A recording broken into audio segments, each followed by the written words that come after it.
Vai ser bom, porque a mim muito me alegra. É um fruto, né, do nosso esforço, da nossa fé. Passar o manto para outros, não é? Em nome de Jesus. Então, é uma grande satisfação. Aliás, é um sonho que eu tenho, uma oração que eu faço, tenho feito a Deus, é eu poder apoiar jovens missionários, pregadores, evangelistas, pastores, etc., na obra, aquilo que eu puder, ajudar não só com a experiência do ministério, que já lá vão 40 anos de ministério, mas também financeiramente. Não sei como é que vai ser, mas sei que Deus vai fazer. Amém? Em nome de Jesus. Esse é o meu sonho. Hoje vou falar de uma mensagem muito simples, muito rápida, e quero ser sucinto, mas quero que entendam as verdades aqui naquilo que Jesus, esse acontecimento com Jesus do Evangelho de Marcos. O jovem rico, já ouviram? Já leram sobre o jovem rico. O jovem rico. Amém. Paizinho amado, nós pedimos, Senhor, sabedoria, entendimento, revelação pelo Teu Espírito, da Tua Palavra, Senhor, para que, tendo essa revelação, possamos agir de acordo e ver e provarmos que o Senhor é bom. Que Tu não és mentiroso, mas Tu cumpres aquilo que Tu prometes sempre, em nome de Jesus. Amém. Então, o jovem rico. Marcos 10, versículo 17. Marcos 10, 17. Aleluia, já está lá?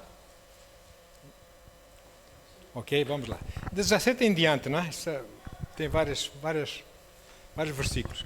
E pondo Jesus a caminho, notem bem, correu um homem ao seu encontro, ajoelhando-se. Ele ajoelhou-se, o homem ajoelhou-se, perguntou-lhe: bom mestre, que farei para herdar a vida eterna? Que farei para herdar a vida eterna? Ora, essa é a história do jovem rico. Era muito rico esse jovem, que quando viu Jesus passar com a multidão a seguir Jesus e os discípulos, tudo, ele foi a correr e ajoelhou-se à frente de Jesus.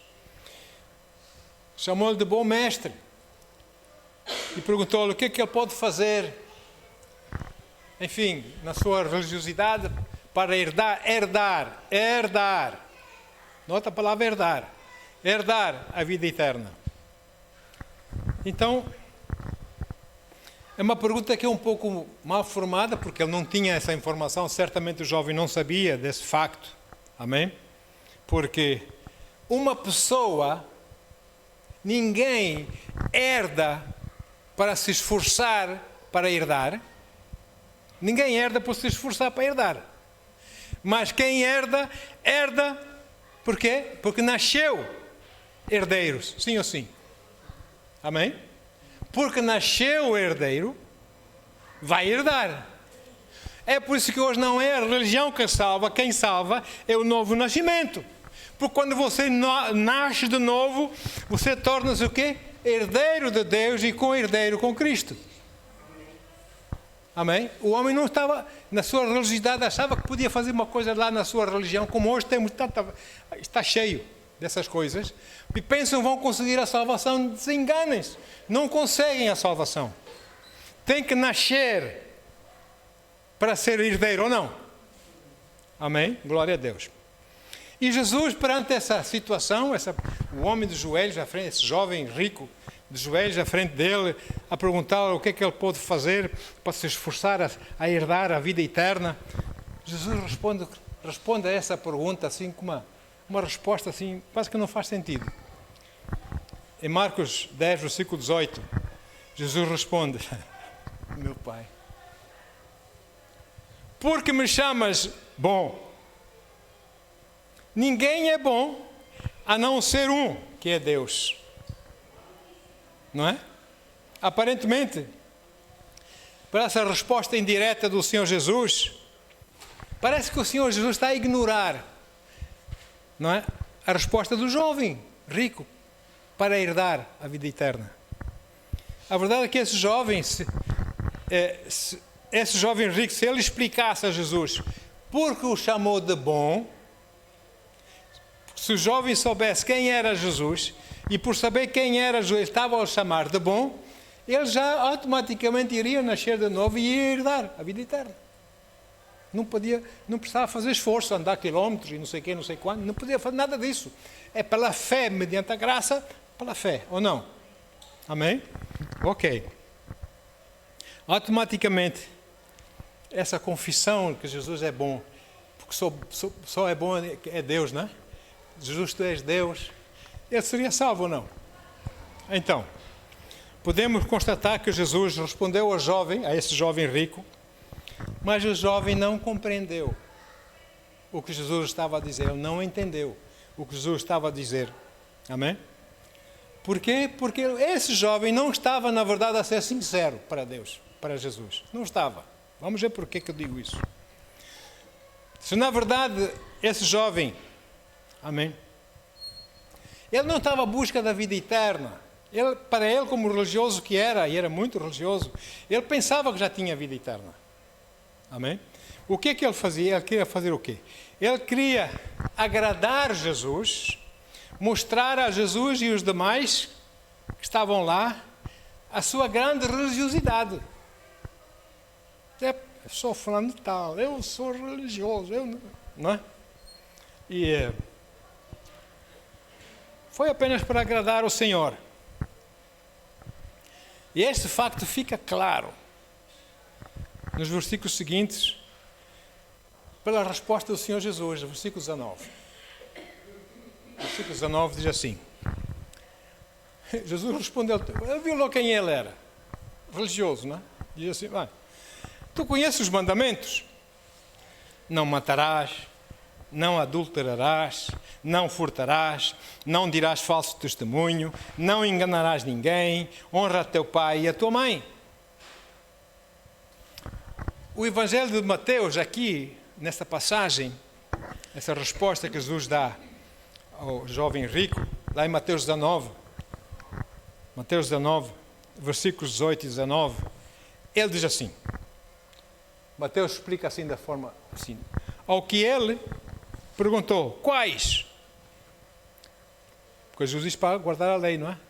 Quais? E Jesus respondeu, não matarás, não adulterarás, não furtarás, não darás falsos testemunhos, honra teu pai e a tua mãe, versículo 19, e amarás o teu próximo como a ti mesmo. Amém? Ou seja, Jesus cita-lhe algo que está na lei, lá em Levíticos 19, 18. Para que o jovem pudesse entender aquilo que Jesus estava a dizer. Ele cita Levíticos 19, versículo 18. E ele diz, não te vingarás e não guardarás rancor contra os filhos do teu povo. Amarás o teu próximo como a ti mesmo. Eu sou Yahweh. Eu sou o Senhor, não é? E o jovem, quando ouviu Jesus a dizer essas coisas, ele prontamente respondeu a Jesus. Voltamos para Marcos 10, versículo 20. Prontamente o jovem respondeu. Replicou o jovem, mestre, tudo isso tenho obedecido desde a minha adolescência. Meu Deus. Quem pensava ele que era Jesus? Para dizer isso. Mestre, tudo isso tenho obedecido desde a minha adolescência. Como pessoa religiosa que ele era, o jovem, ele pensava que com aquela resposta ele iria impressionar Jesus e Jesus ia se agradar dele e iria elogiá-lo à frente de toda a gente. Porque ele guarda toda a lei desde a sua infância, desde a sua adolescência. Ai, menino, ai, jovem, tu és um jovem tão maravilhoso. Ele estava à espera que Jesus dissesse isso. És um jovem tão maravilhoso, olha, tu és tão religioso, olha, eu nunca vi ninguém assim tão religioso como tu. Não é? Tu és tremendo. Ei, discípulos, estão a ver o exemplo? Estão a ver o exemplo dele? Assim é que eu quero que vocês sejam. O jovem estava à espera disso, não é? E ele cumpre os seus mandamentos desde a sua adolescência. Mas já cá uma parte cá para nós, uma parte. Os irmãos já notaram que as pessoas mais difíceis para aceitar Jesus Cristo como Senhor e Salvador de suas vidas, a fim de poderem nascer de novo, são as pessoas religiosas. Já notaram? Por quê? Porque elas acham que já são salvas. Alô? Agora, eles convenceram-se a si mesmo a acreditarem que quando morrerem vão direitinhos para o céu, amém? Por causa da sua religiosidade, por causa da sua autojustiça, por causa de serem boas pessoas, cheias de moralidade e religião. Mas não é isso que salva. Se fosse assim, por que Jesus morreu na cruz? Não é? Agora, infelizmente, muita gente religiosa, gente boa, irmãos, gente boa, gente com moralidade e tudo, não fazem a mínima, não aceitam sequer que eles estão a caminho do inferno se eles não se arrependerem, se eles não aceitarem Jesus como seu Senhor e Salvador. Eles acham que estão bem, não é? Agora, muito bem, voltando ao jovem rico, sabemos que ouvir aquelas palavras, Senhor, desde a minha adolescência tenho cumprido com tudo isso, Jesus não ficou nada impressionado com aquilo, não é? Porque melhor que ninguém, o Senhor Jesus sabia que ninguém é capaz de guardar toda a lei em 24 horas, quanto mais guardar toda a lei durante anos e anos. Por que Deus deu a lei? Deus deu a lei para mostrar ao homem que não consegue cumprir com toda a lei, porque é pecador. A lei serve para dizer que nós somos pecadores e precisamos de um Salvador.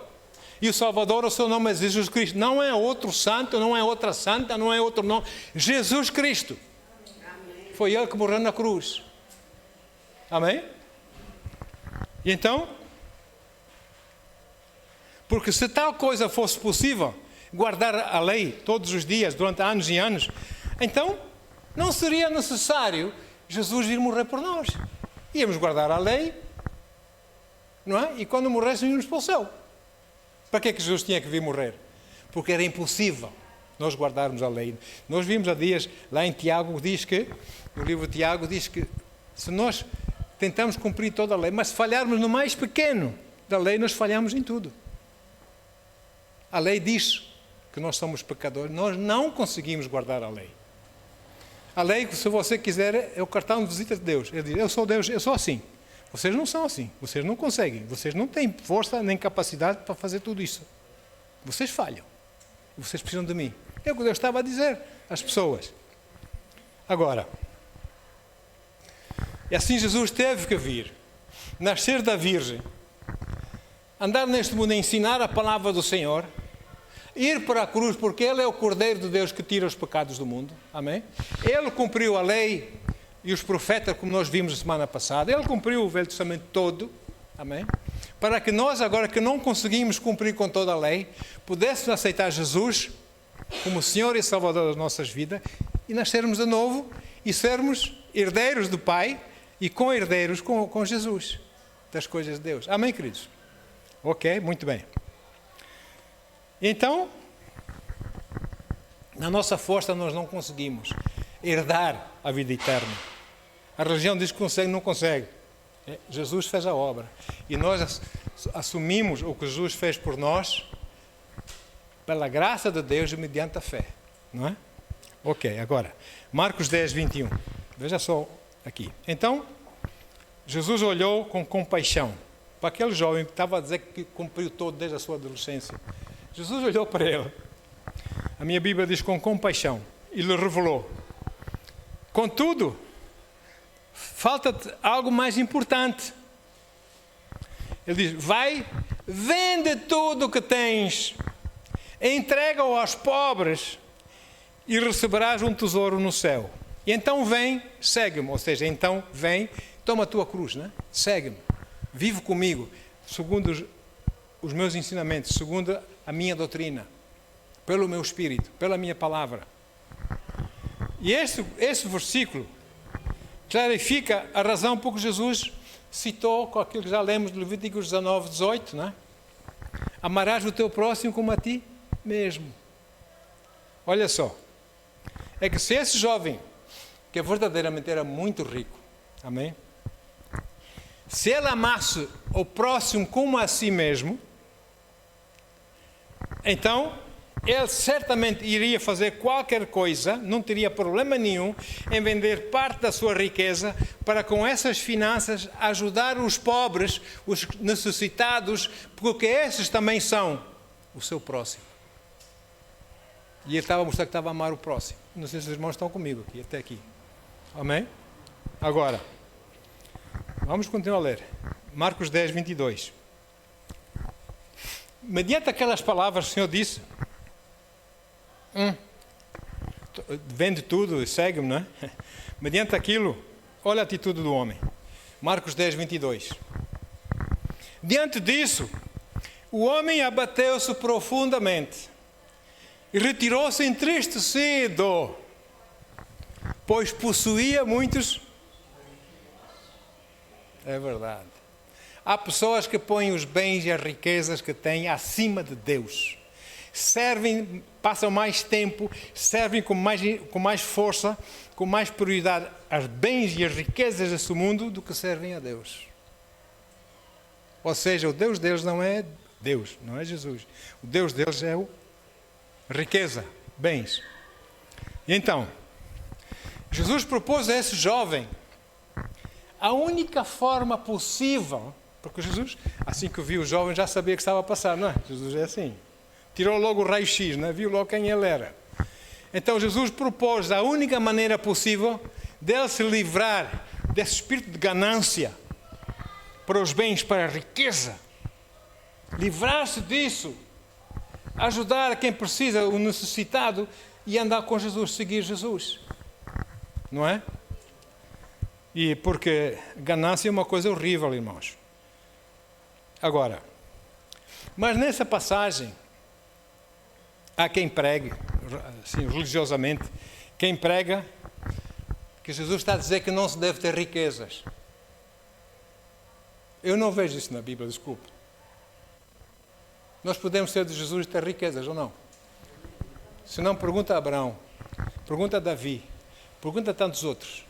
Não foram os servos do Senhor? Mas não tinha ganância para as coisas do dinheiro, não é? Então, ser-se próspero nessa vida é vontade de Deus. Deus quer. Ele não diz que deseja que te vá bem em todas as coisas, que tenhas saúde, como bem vai a tua alma. Deus quer que a gente tenha coisas boas, bens, riquezas, mas que as riquezas e esses bens não tenham a nós. Amém? Que nós precisamos dele e não das riquezas. Agora,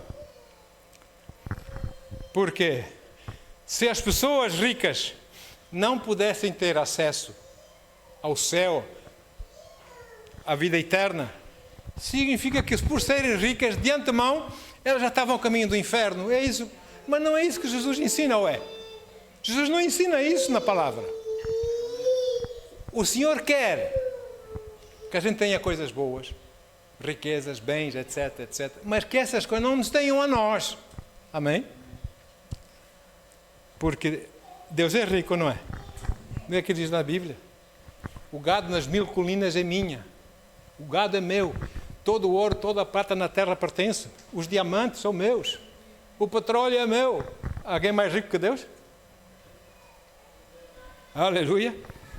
Então, Deus não está contra nós termos bens e riquezas.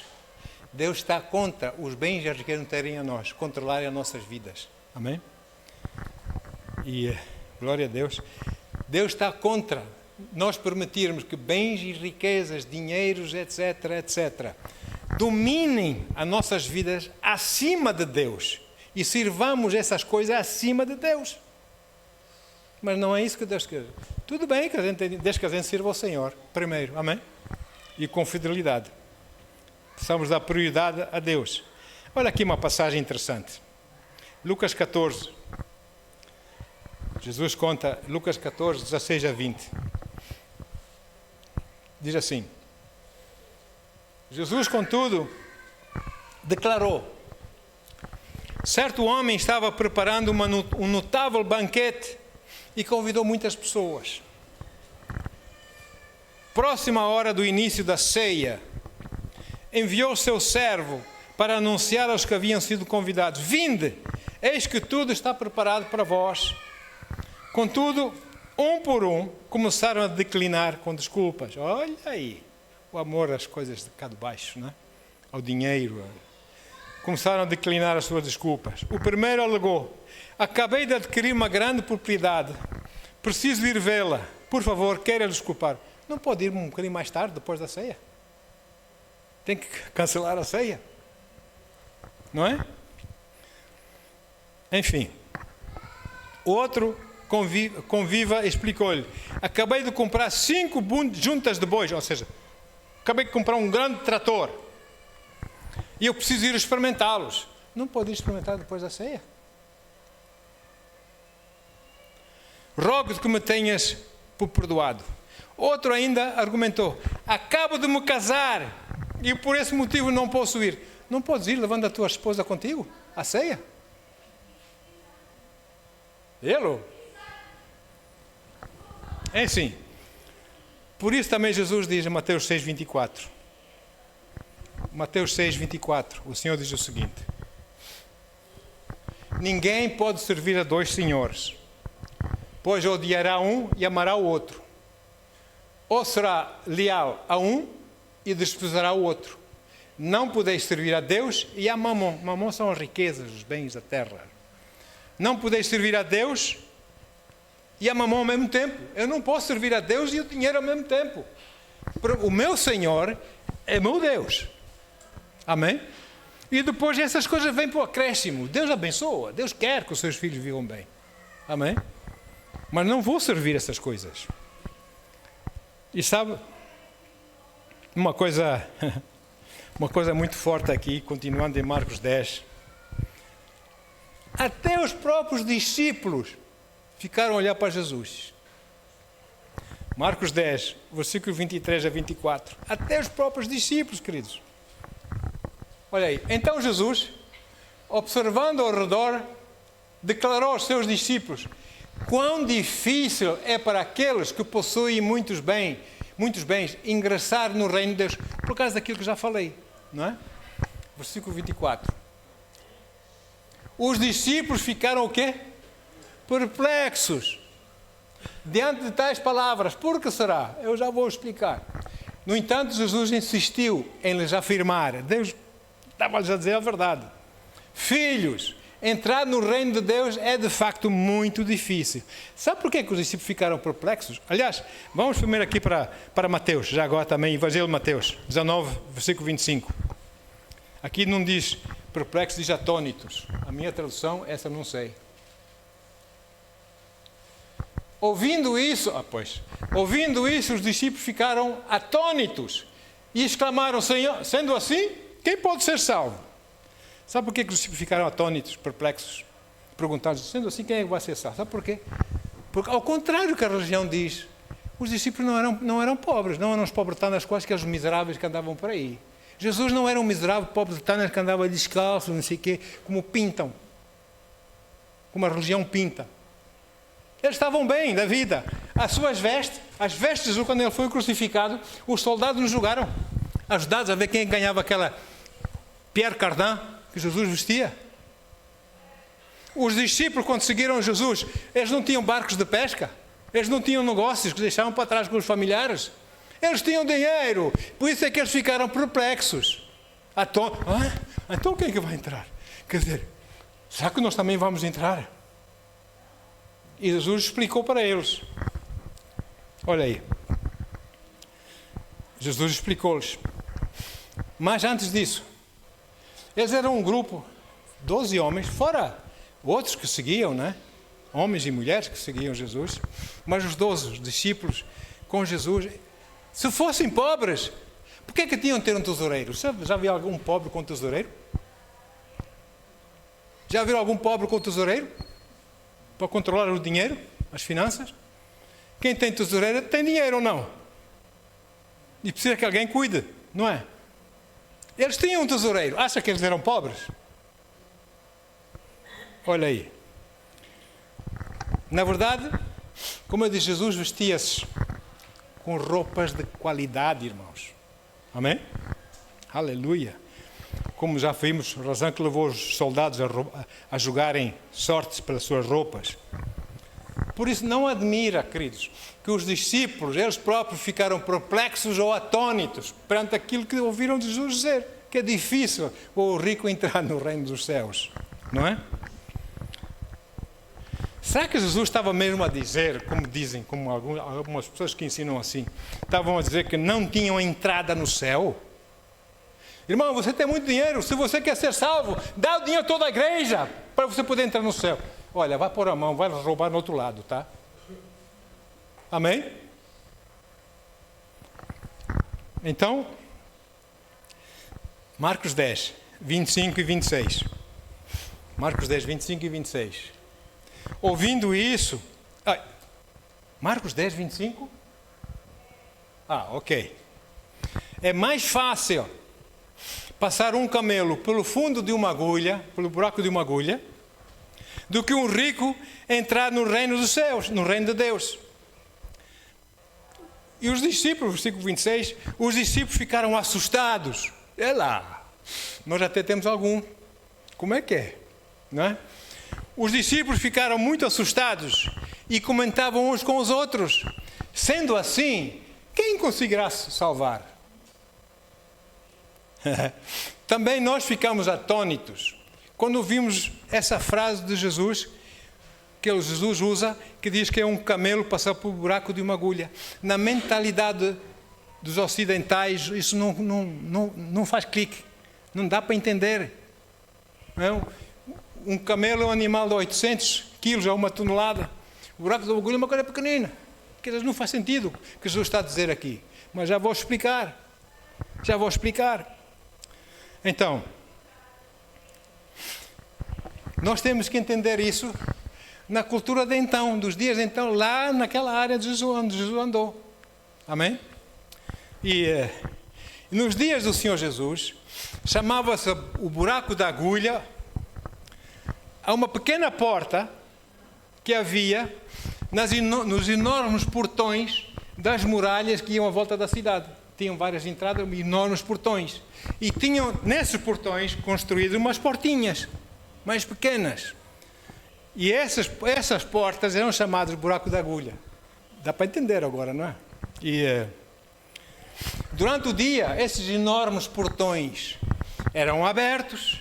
Os viajantes entravam e saíam das cidades, porque tinham vigias e sentinelas, etc, etc. Cuidar. Se viesse algum inimigo, eles podiam ver de longe e fechar os portões, etc, etc. À noite, não. À noite, esses imensos portões estavam fechados, com vigias e sentinelas. E se viesse um viajante de fora, com o seu camelinho, 2 ou 3, e chegasse à porta, ei, vigia, abre a porta. Ele não ia abrir o portão. Quem sabe se havia lá os inimigos escondidos que entravam na cidade, não é? Não, ele abria o quê? O buraco da agulha. O buraco da agulha era uma porta muito estreita. Agora veja porque que Jesus diz: o rico não entra no reino dos céus, como um camelo também não passa por buraco da agulha. Agora reparam. Os homens passavam, sim senhora, por buraco da agulha, mas o camelo, para poder passar naquela portinha, tinha que se descarregar toda a sua carga de bens, passar todos esses bens à mão, para dentro da cidade, por essa porta, buraco da agulha, e depois pôr esse animal, o camelo, 800 a 1 tonelada, animais grandes, não é? Mandar pôr os joelhos, que eles põem-se de joelhos, e empurrá-los através da porta. Para depois, lá do outro lado da porta, fechas o buraco da agulha, torna-se a carregar o camelo e vai-se para o destino dentro da cidade. Sabe porquê que Jesus disse? Buraco da agulha. O camelo não tem dificuldades, com a carga não entra. Ou seja, o rico, com a ganância do dinheiro, não entra no reino do céu. Tem que deixar a carga. Amém? Tem que se arrepender e pôr o Senhor como primeiro na sua vida. E depois usufruir dos bens que tem, mas com sabedoria do alto. Amém? Ok, glória a Deus. Então, dá para nós compreendermos agora que essa tarefa de descarregar o camelo de um lado, passar toda a carga à mão para dentro da cidade, para aquela portazinha, e depois vir buscar o camelo, então se forem 2 ou 3, ai meu Deus, não é? Empurrá-lo para passar naquelas portas. Aquele é um trabalho duro. E tornar a carregá-lo outra vez do outro lado. Bom, ok. Agora, o jovem rico, entristecido, afastou-se do Senhor Jesus, foi-se embora porque ele, camelo, não queria descarregar a carga. Os irmãos estão comigo? Então foi-se embora entristecido. Porque ele estava a servir mais a Mamon que a Deus. Aquilo foi fitas para mostrar que ele é muito religioso quando ele disse: Senhor, bom mestre. Alô? Então, o versículo seguinte, o Senhor Jesus diz-nos lá aos seus discípulos que aquilo que eles descarregassem, os ricos, descarregassem por amor a Deus, descarregassem nessa vida e ajudassem o seu próximo, nesse caso os pobres e outros, né? Não só pobres, a passar a porta para a vida eterna, depois de nascer de novo, passar a porta para a vida eterna, lá, já nessa vida eterna, ainda aqui no mundo, seriam abençoados 100 vezes mais, ou não? 100 vezes mais. O Senhor diz assim, Marcos 10, 29 e 30. Garantiu-lhes Jesus. Garantiu-lhes Jesus, irmãos. Ele não é homem para que minta. Garantiu-lhes Jesus. Com toda a certeza vos asseguro que ninguém há que tenha deixado casa, irmãos, irmãs, mãe, pai, filhos ou bens, por causa de mim e do Evangelho, que não receba já no presente. Já ele nasce de novo e por causa dele vai servir o Senhor, não é? Segue Jesus. Já nesta vida, no presente, receba 100 vezes mais em casas, em irmãos, em irmãs, mães, filhos, propriedades. Amém? E com eles perseguições. Mas no mundo futuro, a vida eterna. Não há dinheiro que compra a vida eterna. Olha só o que pensam, não é, irmãos? Eu tenho muitos irmãos. 100 vezes mais irmãos do que eu tinha. Amém? Pais e mães. Tive pastores que me guiavam, que me ajudavam, que oravam por mim, que telefonavam lá dos Estados Unidos, lá da África do Sul, lá da Austrália. Norton, como é que tu estás? Amém? Glória a Deus. Eu faço isso agora para outros jovens. Amém? Por quê? Porque Deus dá-nos uns aos outros, para apoiarmos uns aos outros. Agora, isso lembra-me um pouco uma outra escritura da parte do apóstolo Paulo, que frequentemente é ensinada, é mal compreendida e ensinada de forma mal compreendida. E a escritura, Paulo, como servo de Deus, tinha dias que tinha mais abastança que outros. Tinha dias que Paulo, como apóstolo, servo do Senhor, tinha necessidades, não é? E tinha dias que já tinha um pouco mais. Mas o apóstolo Paulo diz que ele aprendeu a ser contentamento, a estar contente com qualquer que fosse a situação na vida dele. Porque não vale a pena entrarmos em parafuso porque não temos dinheiro. O entrar em parafuso e ficarmos loucos por falta de dinheiro não nos vai trazer dinheiro. Só vamos ficar nervosos e não vamos dormir, não é? Ficar noites em branco a pensar. Não, descanse no Senhor. Então, a escritura é essa. E ele estava a passar um momento difícil na altura. Uma das igrejas nos dias do apóstolo Paulo, que se preocupava muito com Paulo, era a igreja dos Filipenses. Ele estava sempre a enviar mensageiros com dinheiro para Paulo. Não queria que faltasse coisa alguma a Paulo. Outras igrejas também. Olha, desculpa o português, desenrasca. Não é? Mas a igreja dos Filipenses não. Então aqui, Filipenses 4, versículos 10 a 11. Filipenses 4, 10 a 11. E Paulo escreve para os Filipenses, ele diz: alegro-me grandemente no Senhor por terdes finalmente, esse finalmente é forte, não é? Por terdes finalmente renovado o vosso cuidado para comigo, sobre o qual, na verdade, estáveis atentos, mas vos faltava a ocasião apropriada. Eu não dou nada, eu agora não posso. Faltava a ocasião apropriada.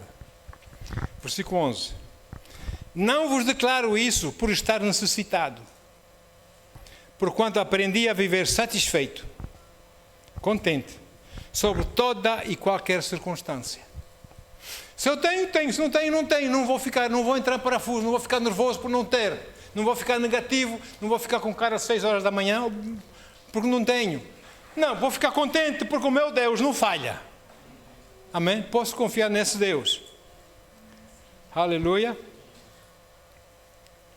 E Paulo diz isso. Naquele momento, ele estava passando necessidades. Quando chegou aquela bênção de dinheiro, né? Ele diz: uau, glória a Deus. Isso anima, né? O servo de Deus. E ele ficou feliz.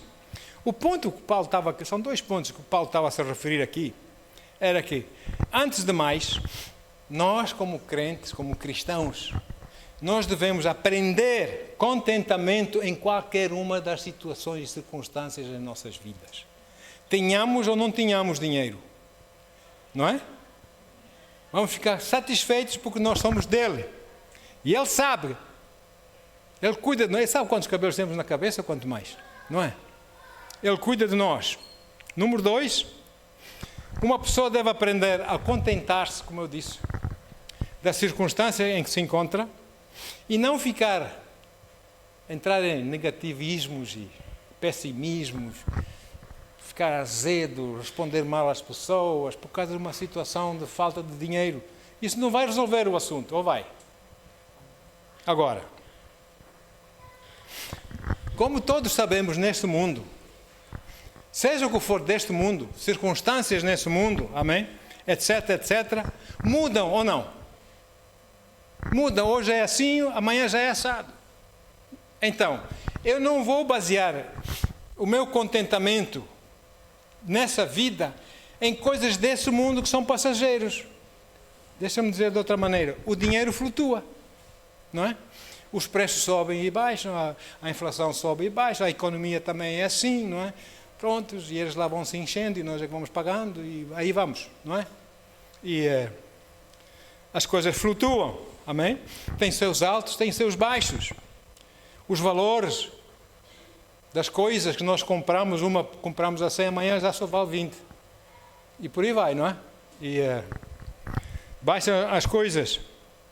Ou seja, tudo nesse mundo é incerto.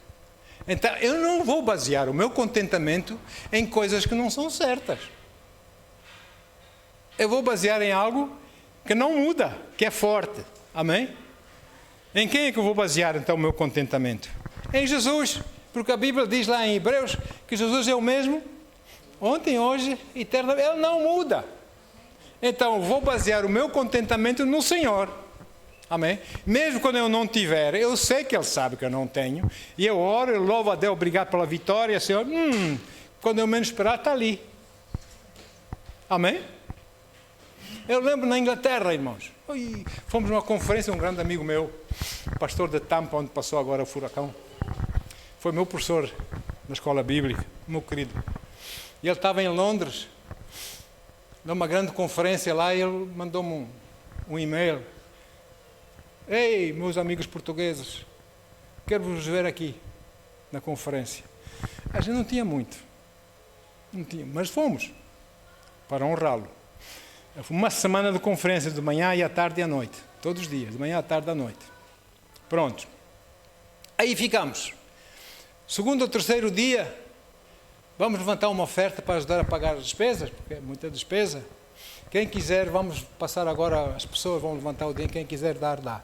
Eu senti no meu coração assim, dá tudo o que tiveres. Sabe o que é que a razão diz?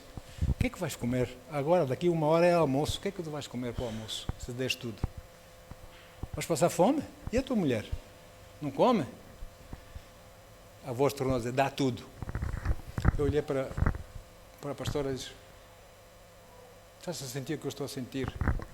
Ela disse: o quê? O senhor está a dizer para dar tudo. Escolha. Pronto. Confirmação. Demos tudo. Todo o dinheirinho. Ai.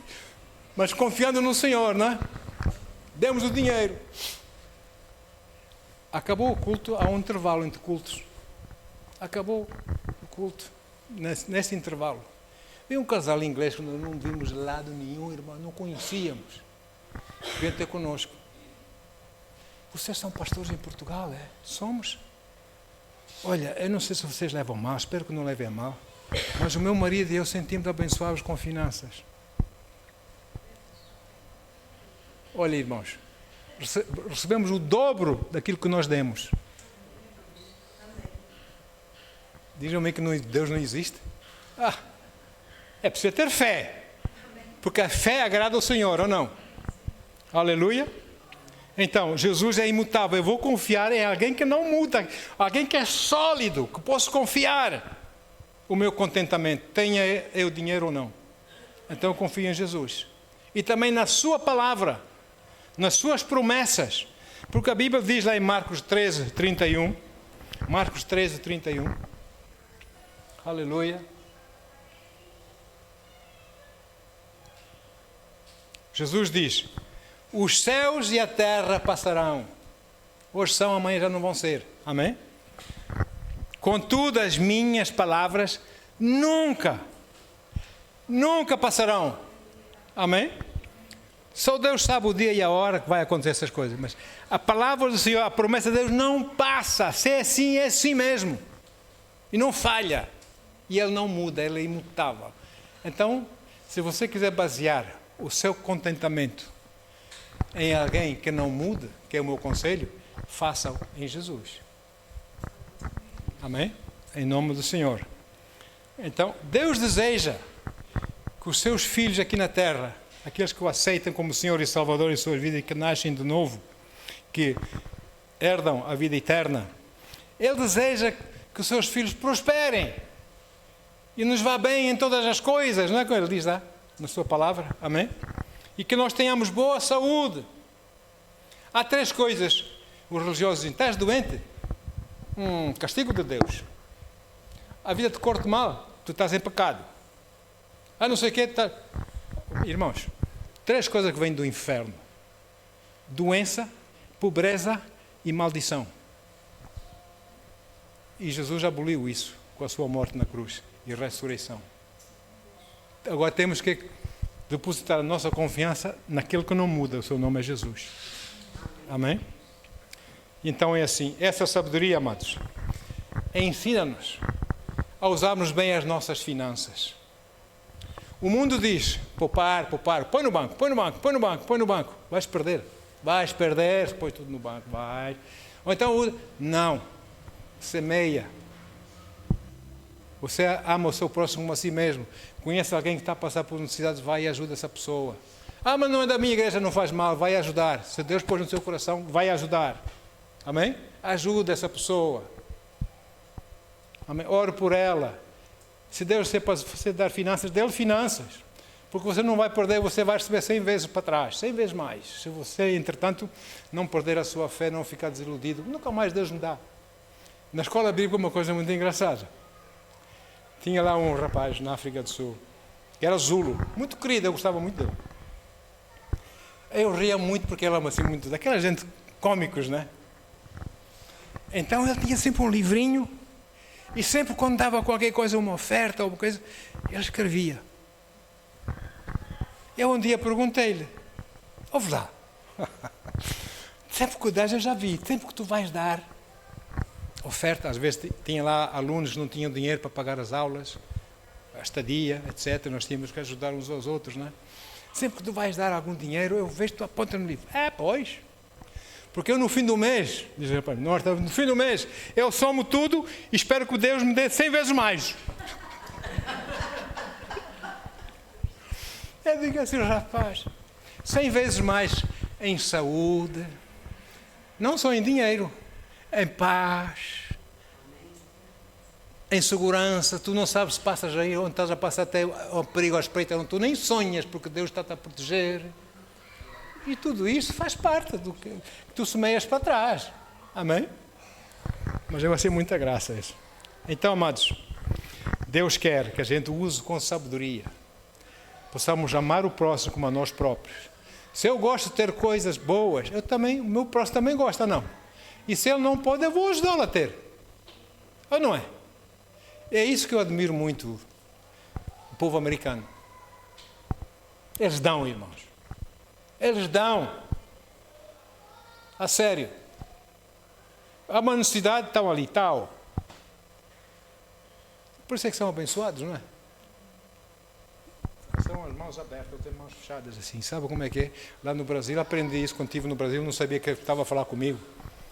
Muitas vezes nós passávamos por lugares que pregávamos o Evangelho. Olha com o Davi que vem aí. Ele ia no carro dele. Pregávamos em igrejas que acabava o culto. A gente ficava à espera que nos fossem dar algum dinheiro. Não é? É assim que se vive no ministério. O pastor já tinha ido embora. Então, e eles diziam assim, pastor é mão de vaca. E o que é isso, mão de vaca? E o Davi explicou, mão de vaca é assim, mão que não abre. É mão de vaca. O crente não pode ser mão de vaca. O crente tem que ter mãos abertas. Dar, abençoar. Para ser abençoado. Amém? Em nome de Jesus. Porque Deus deseja que nós tenhamos o melhor. E a economia do reino, ou parte da economia do reino é nós. Colhemos aquilo que nós semeamos. Ajudando o próximo. Por amor. Não por negócio, como fazia esse que apontava no livro. Por amor, porque ele precisa. Entrega a Deus. Na hora certa, Deus sabe quando, Deus vai te dar de volta.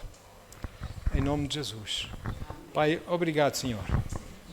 Pela tua palavra, Senhor. Honra e glória ao teu santo nome, Jesus.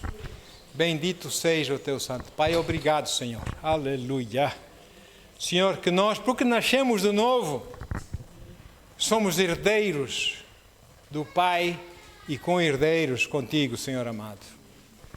O que é teu é nosso nessa nova aliança que tu pagaste com o sofrimento do teu corpo, vertendo o teu sangue, Senhor, até a morte. Pagaste o preço para que nos vá bem a nós, para que não nos falte coisa nenhuma, para que tenhamos saúde, Senhor. Oh Deus, para que possamos ser prósperos, possamos ser contentes em qualquer das situações nessa vida, Senhor, e ficarmos calmos e termos os nossos olhos em Ti, porque no Teu tempo Tu vais agir, Pai, se nós, entretanto, não desfalecermos. Pai, em nome de Jesus, a Ti, Deus, toda a honra e toda a glória, Pai, nessa tarde. Eu oro para cada um